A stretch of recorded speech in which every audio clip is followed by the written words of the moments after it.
Jeffrey doesn't realize just how important habits are. He feels a deep sense of shame and guilt and sadness whenever he does any of the bad habits that he knows he shouldn't do. He spends too long watching Andrew Tate shorts, sneak out TikToks, and self-improvement videos with this random sexy guy in a bathrobe. He looks at the men who have what he wants and he just doesn't understand how they got there. Did they get lucky? Were they born like this? No, Jeffrey. It was their habits. Adonis.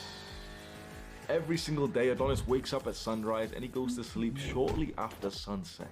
He has a military-style routine. He hunts at the same time, he feasts at the same time, he at the— what? That's not for you to see. Adonis is a man of habits because he understands just how powerful these little things are. I was a pretty normal guy in high school and college, and I didn't realize that I had habits. I just thought I didn't have good habits. What I didn't realize is that you always have habits, and if you don't have good habits, most likely you probably just have bad habits. So I'd wake up at a random time, and sometimes I'd just grab my phone and just scroll in bed just through Reddit and Instagram, and end up fapping even before getting up for the day. I'd go to school or college and come back and just eat junk food, like I'd order pizza or something. Spend a couple of hours playing RuneScape or League of Legends or Minecraft or Gmod, and I'd pretty much do nothing productive all day. Do you know when it all changed for me? When I picked up the habit of weightlifting. Weightlifting is when you go to the gym and you specifically go over to the weight section with the dumbbells and the barbells, and you use that equipment to build muscle. I got into the habit of going to the gym and seeing some progress in my body, and before I knew it, this cornerstone habit of weightlifting led to other areas of my life. Since I became more disciplined from going to the gym, eventually I was able to discipline myself to sit down and meditate, and for the first time in my life, I was able to actually focus. You know, like I always struggled reading, like not—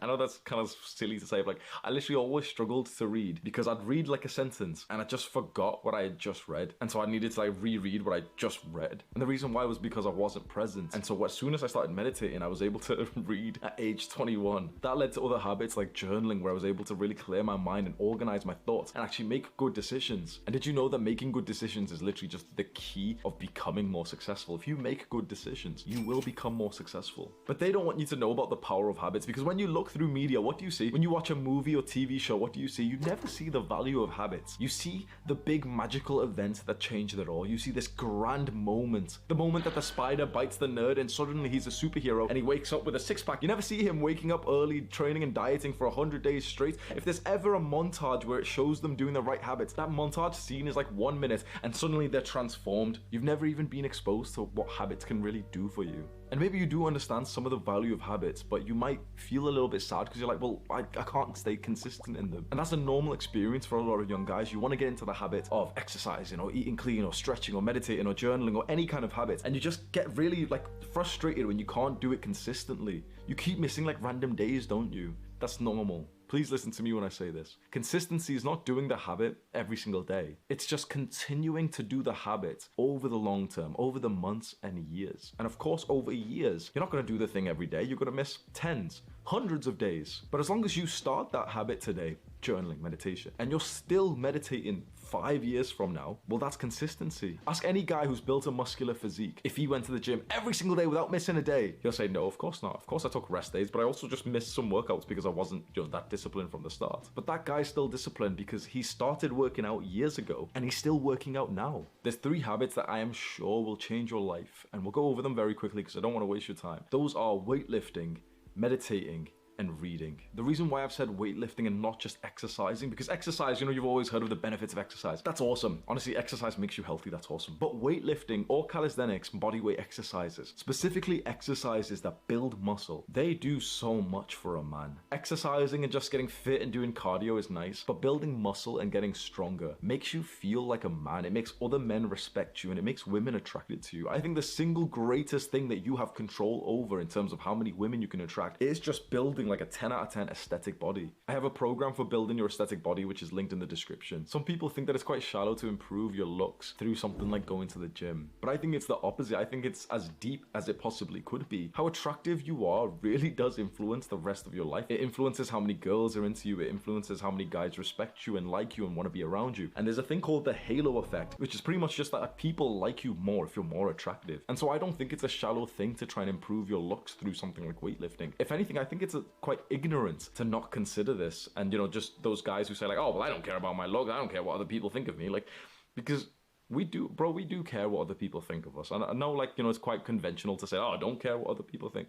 But we do care what our tribe think about us. We care what our family and our friends think about us. And so we want to get their respect and we want to elevate our status. And perhaps the best way you can do that is by physically looking like you're in shape and you're disciplined. Meditation is so necessary, especially for the younger guys whose attention spans are so fucked. In the modern day, your attention span is just being deep-throated by these algorithms, by YouTube, by TikTok, by Andrew Tate's fucking TikTok shorts, and Andrew Tate's advice will change your life. All of these like small dopamine-packed videos that are just fast and like hyper-edited, like my old videos, they fuck up your attention span. And the way to reverse that is to meditate. And I know meditation seems really hard. That's why I've created my own meditation follow along video that you can click on this card right now to go and watch. I am certain that you won't become anywhere near as successful as you possibly could be if you don't read books. Watching videos, listening to podcasts is fantastic, but the real wisdom is in books. If you look over any successful person's journey, you'll see that the moment that the ball really started to roll for them was just after a period where they were reading a lot. There's a young entrepreneur on YouTube named Iman Gaji, and you can literally see the videos where he's young, he's building his success, and he was reading an entire book per week. Imagine reading a book every single week, 52 books a year, and actually implementing that advice.